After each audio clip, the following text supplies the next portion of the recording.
Well, when I look at the Hudson River, I teach natural history, and I'm an estuarine naturalist. So I go out and work and do research in the river and work with fish and bald eagles and all sorts of animals that live and use the estuary.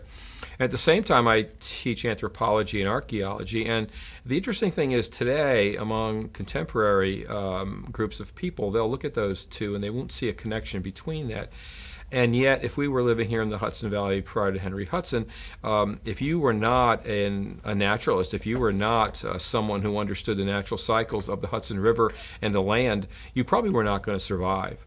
And that's a connection that we've really, really lost. In the historic times in the Hudson Valley, people are just not connected to the world that they live in. And so a better way of answering your question is, what I find most interesting is the life in the Hudson Valley and studying the very cycles of migratory fish, and even more than that, we talk about the waterfowl and birds like bald eagles that are this wonderful connection between the river and the land in terms of them feeding on fish and yet using uplands as strategic places to nest and to rear their young. So there's this tremendous connection that's going on that not everyone always recognizes is there. In this Hudson River Almanac, one of the gentlemen who changes the navigational lights on the bridge sent me a letter in the mail. He says, I was down there changing, one of them had burned out, and he was down there changing them out, and he's down there and he looks at one of the footings on one of those huge pylons there, and he says there was a collection of feet, and he thought how odd that was, and he checked into it a little bit. I think he sent me a picture of them. It turned out they were pigeon feet, just pigeon feet, pile pigeon feet.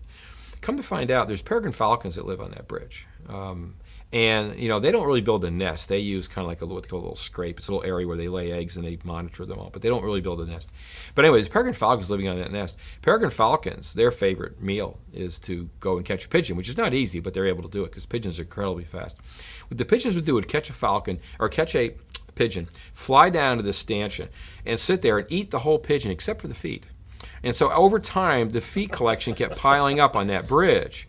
So today, if you were to take that bridge out of there, you'd have to do an environmental impact statement. Oddly, kind of a reverse impact statement. What is the impact going to be? And I'll tell you, because it is home to peregrine falcons, successfully nesting and fledging peregrine falcons, you probably couldn't get that bridge out of there right now.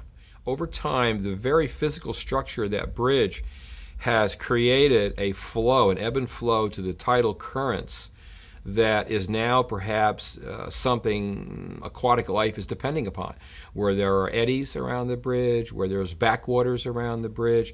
You suddenly take that bridge away, you may be eliminating habitat for some kind of an aquatic organism that has found a safety zone, a place where they feel comfortable, a comfort zone, in and around the structure of that bridge. So, and that would be very difficult to measure, but I have no doubt that given the size of some of the footings in that bridge, that there are what we would call comfort zones of aquatic organisms in and around the bottom of that bridge that would be disturbed.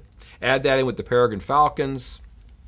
You can make an argument that the lights on that bridge are used as navigational aids to migrating birds. I mean, I think that's pretty definite that birds will do that. Birds use the various bridges and the lights on the bridges as ways, because you get birds like Canada geese who migrate at night.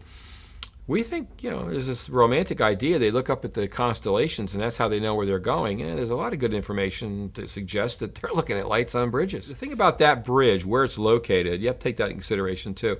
From the bridge on a clear day, you do get a good view of the Catskills. If you could take that railroad bridge and put it perhaps closer to the Hudson Highlands, there are other places where it might afford you a better view, a better look, a better appreciation. But I think with the proper, and today whenever we have anything like that, where a walkway over the Hudson where it's open to the public, there are going to be kiosks, and you're going to have signs and maybe viewing scopes and those sorts of things so that people can look down river and probably see Storm King Mountain and look upriver and see Crum Elbow and on up into Esopus Meadows and places like that.